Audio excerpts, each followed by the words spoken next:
100 kilometre کا ایک ایسا ایریا جو کہ امریکہ کے لیے درد سر بنا ہوا ہے۔ ایسی کیا وجہ ہے کہ امریکہ جیسا ملک بھی اس کے اندر سے روڈ نہیں گزار سکا اور آج تک اس ایریا کے اندر کوئی قبضہ بھی نہیں کر سکا، کوئی بھی امپائر اس پر قبضہ نہیں کر سکا۔ نارتھ امریکہ اور ساؤتھ امریکہ ایک دوسرے کے ساتھ فزیکلی طور پر تو جڑے ہوئے ہیں، لیکن یہ کبھی بھی کسی ہائی وے کے ذریعے آپس میں نہیں جڑ پائے۔ پین امریکن ہائی وے جو کہ الاسکا سے شروع ہوتی ہے اور ارجنٹینا کی آخری شہر اشوشا تک پہنچ جاتی ہے۔ اس سڑک کی لمبائی تقریباً 30,000 کلومیٹر ہے جو کہ 19,000 میل بنتی ہے۔ اس 30,000 کلومیٹر کے اندر 100 کلومیٹر کا ایک ایسا ایریا ہے جہاں سے آج تک روڈ نہیں بن سکی۔ یہ ایریا اس پین امریکن ہائی وے کو آپس میں جوڑنے سے روکتا ہے۔ 1920 کی بات ہے جب نارتھ امریکہ اور ساؤتھ امریکہ دونوں بر اعظموں نے ایک بہت بڑا خواب دیکھا، پین امریکن ہائی وے بنانے کا۔ اس سڑک کے ذریعے ایک ہو جانے کا۔ سب ممالک نے اس میں بڑھ چڑھ کر حصہ لیا اور اس کے بعد اس پر کام کرنا شروع کر دیا۔ سب ممالک نے اپنے اپنے حصے کی سڑکیں بنانا شروع کر دی اور اس سڑک نے کئی برف پوش پہاڑ پار کیے، کئی دریا پار کیے، کئی ندیاں پار کی اور کئی ریگستان بھی پار کیے۔ جہاں سڑک نہیں گزر سکتی تھی وہاں سے بڑے بڑے برجز بنا دیے اور آخرکار 60 سال کے عرصے کے بعد یہ سڑک مکمل ہو گئی۔ لیکن یہ مکمل ہے نہیں کیونکہ ان کا خواب تھا کہ یہ اپنی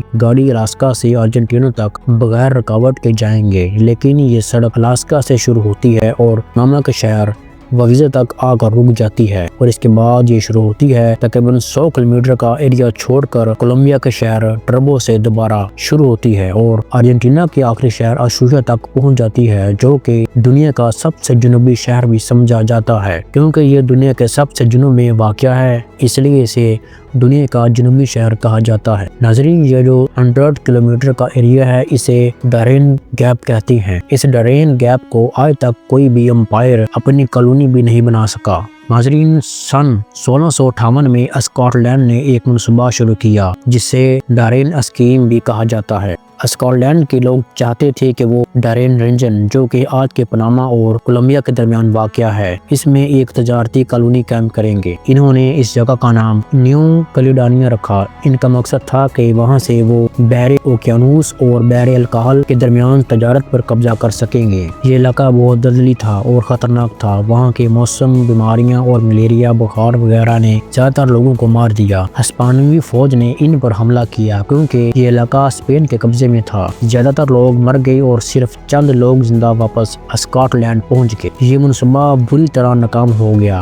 اس اسکیم کی وجہ سے اسکاٹ لینڈ کی آدھی قومی دولت ختم ہو گئی۔ اس کے بعد 1707 میں اسکاٹ لینڈ نے انگلینڈ کے ساتھ اتحاد کر کے برطانیہ یعنی کہ یونائٹڈ کنگڈم بنا لیا۔ اگر واپس آئیں پین امریکن ہائی وے کی طرف تو 1960 کی دہائی میں امریکی حکومت نے فیصلہ کیا کہ وہ اس جنگل کے درمیان یعنی کہ اس ڈارین گیپ کے درمیان ایک ہائی وے یا برجز کا سلسلہ بنائے گی اور اس کے بعد انجینئرز، سائنسدان سب ڈارین پہنچے۔ ان کے پاس مشینی نقشے اور خواب تھے، مگر جب وہ وہاں پہنچے تو حقیقت ان کے لیے کسی بھیانک خواب سے کم نہیں تھی۔ زمین دلدل بن چکی تھی، قدم رکھو تو جوتا اندر، دوسرا قدم رکھو تو بندہ خود اندر۔ انہوں نے زمین کی مضبوطی جانچنے کے لیے ایک تیل کا خالی ڈرم پھینکا۔ ڈرم پورے کا پورا دلدل میں ڈوب گیا۔ کوئی آواز نہیں، کوئی نشان نہیں۔ یہ تھا فطرت کا پہلا پیغام، یہ تمہارا علاقہ نہیں ہے۔